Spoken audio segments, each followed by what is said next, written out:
औज़ुबिल्लाहिमिनश्शैतानिर्रजीम बिस्मिल्लाहिर्रहमानिर्रहीम अस्सलाम वालेकुम। उम्मीद करता हूँ कि मुझे सब देखने वाले खैरियत से हैं। तो आज फिर हाजिर हूँ आपके पास एक नई वीडियो और एक नई रेसिपी। और आज हमारी रेसिपी है, तो आज अल्हम्दुलिल्लाह मैं आपके साथ शेयर करने जा रहा हूँ बहुत ही महंगे जो मशरूम मिलते हैं बाज़ार से, जामे श्री, रूह अफ़ज़ा। तो इसको हमने घर में बनाना है, तो बहुत ही आसान तरीके से आपको बताने जा रहा हूँ 1 लीटर की रेसिपी। तो चलिए करते हैं स्टार्ट आज की रेसिपी।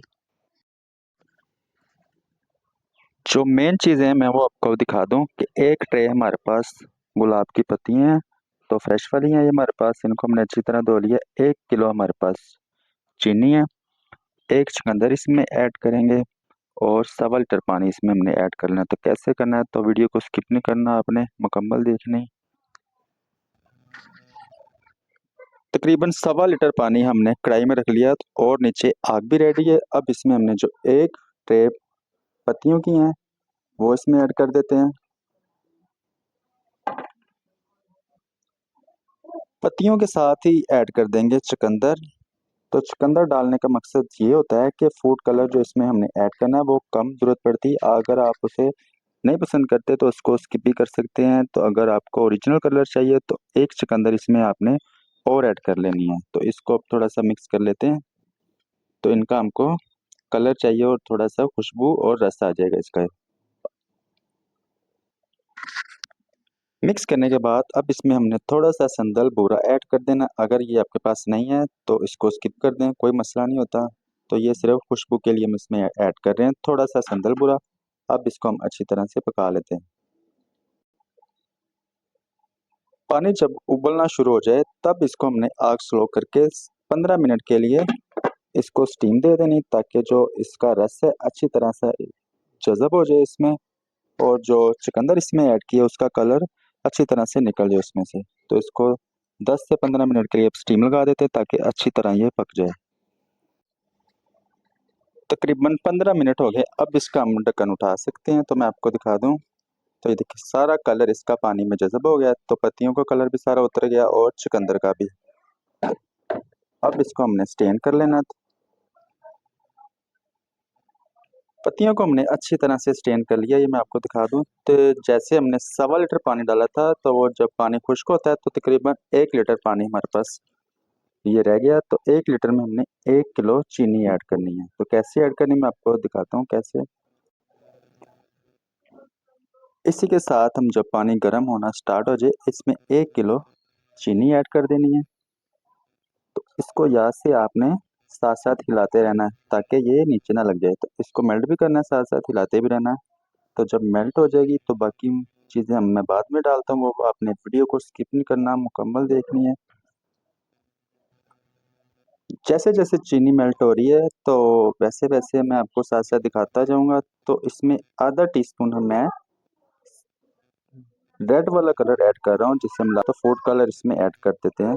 चम्मच जो है आपने साथ साथ हिलाते रहना है, तो इससे ये होता है चीनी नीचे नहीं लगती।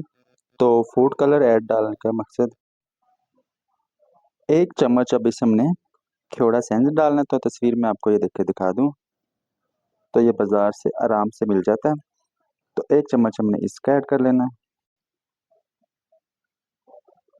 तो ये आपने ज़्यादा ऐड नहीं करना क्योंकि इसकी खुशबू बहुत तेज़ होती है। तो सिर्फ 1 लीटर में 1 चम्मच इसका हमने ऐड कर लेना है। तो इस तरह हमने इसको हिलाते रहना है। तो ये आप देख सकते हैं तकरीबन 1 लीटर हमारी जो है शरबत बिल्कुल रेडी होने वाला है। तो बहुत ही आसान तरीका। एक तो ये बाज़ार से काफ़ी सस्ती पड़ जाती है। तो तकरीबन मैं आपको दिखा दूँ, 160 रुपए की चीनी ली है, 20 रुपए की चुकंदर लिया मैंने, और 50 रुपए की पत्तियों में 1 लीटर हमारा रूह अफ़ज़ा रेडी हो जाएगा। तो रमज़ान में इसकी बहुत ज़रूरत होती है। तो इसको आप ज़्यादा मिक़दार में भी बना सकते हैं। अल्हम्दुलिल्लाह जैसे जैसे हमारा ये शरबत पक रहा है आप देख सकते हैं, एक तो इसका ओरिजिनल कलर आता जा रहा है, उसके बाद इसकी खुशबू भी बहुत ही ज़बरदस्त आना स्टार्ट हो जा रही है। तो अब इसको हमने थोड़ा सा और गाढ़ा कर लेना है। तो मैं इसको ही फाइनल लुक अभी आपको दिखाता हूँ। तो अभी इसको हमने पकाते रहना। तो यहाँ से आपने चम्मच हिलाते रहना ताकि जो चीनी हम इसमें ऐड की है वो नीचे ना लग जाए। तो शीरा हमारा रेडी हो जाए। तो अल्हम्दुलिल्लाह आप देख सकते हैं कि इसकी फाइनल लुक बहुत ही ज़बरदस्त है। तो कोई मुश्किल काम नहीं है, ना इसमें कोई तार बांधने वाला काम है। इस तरह से सिर्फ 5 से 7 मिनट इसको हमने तेज़ आग पे पका के, जब इसका आपको लगे कि शीरा रेडी होने वाला है, तो उसके बाद आप इसका चूल्हा बंद करके और ठंडा करके तो बोतलों में भर के आप रूम रूम टेम्परेचर पे रख सकते हैं। फ्रीज़र में नहीं रखना, क्योंकि अगर फ्रीज़र में रखेंगे तो ये जम जाएगा। तो इसको आपने रूम टेम्परेचर पे रखना है बोतल में भर के। तो ये मैं ठंडा होने के बाद आपको इसकी फाइनल लुक दिखाता हूँ। अल्हम्दुलिल्लाह ठंडा होने के बाद आप देख सकते हैं कि बहुत ही ज़बरदस्त इसका कलर आ गया है। तो इसको आप ठंडा होने के बाद बोतलों में भर के रूम टेम्परेचर पे रखें। इसको कमरे में वैसे ही ऐड करके, तो फ्रीज़र में नहीं रखना। तो इसी के साथ हमारी वीडियो होती है मुकम्मल। अगर तो आपको ये हमारी आज की वीडियो अच्छी लगी हो तो लाइक कर दें, दोस्तों के साथ शेयर भी किया करें। अगर चैनल पे नए हैं तो इसे सब्सक्राइब करें। तो मिलता हूँ अगली एक और ज़बरदस्त रेसिपी के साथ। अल्लाह हाफिज़।